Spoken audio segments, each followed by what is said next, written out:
కాగజ్ నగర్ మండలంలోని Battupalli NGO colony గ్రామాల్లో ఉపాధి హామీ పనులను తెలంగాణ వ్యవసాయ కార్మిక సంఘం జిల్లా కన్వీనర్ మంజం ఆనంద్ కుమార్ పరిశీలించారు.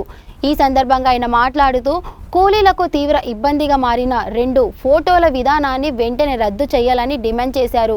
45 డిగ్రీల భానుడి బగబగలో పనిచేస్తున్న కూలీలకు కనీసం మంచినీరు, టెంట్లు వంటి సదుపాయాలు కల్పించకపోవడం అధికారుల నిర్లక్ష్యానికి నిదర్శనమని విమర్శించారు. కూలీల సమస్యల పరిష్కారం కోసం ఏప్రిల్ 21న నిర్వహించ తలపెట్టిన చలో సబ్ కలెక్టర్ కార్యాలయం కార్యక్రమాన్ని విజయవంతం చేయాలని ఆయన పిలుపునిచ్చారు.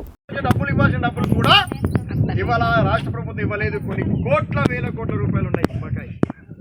మరి అలాంటప్పుడు మన డబ్బులు ఇస్తారా? ఇస్తారు మన డబ్బులు ఇస్తారా? ఇవ్వరు. ఇవ్వకూడదు. ఏమంటాం మనం? ఏమంటాం? ఇక డబ్బులే రావట్లేదు కదా.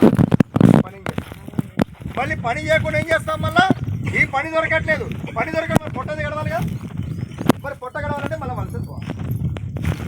గతంలోనే ఈ వలసలు పోవద్దని చెప్పేసి వలసలు పోయి చాలా ప్రమాదాలు జరిగి, యువతులపై అత్యాచారాలు జరిగి, ప్రమాదాలు జరిగి, లేకుండా పనిపోయిన కాడ పని డబ్బులు ఇవ్వకపోవడము, లేకుంటే రోడ్డు ప్రమాదాలతో చనిపోయిన వాళ్ళు అనేక మంది ప్రజలు ఉన్నారు. మళ్ళీ రాబోయే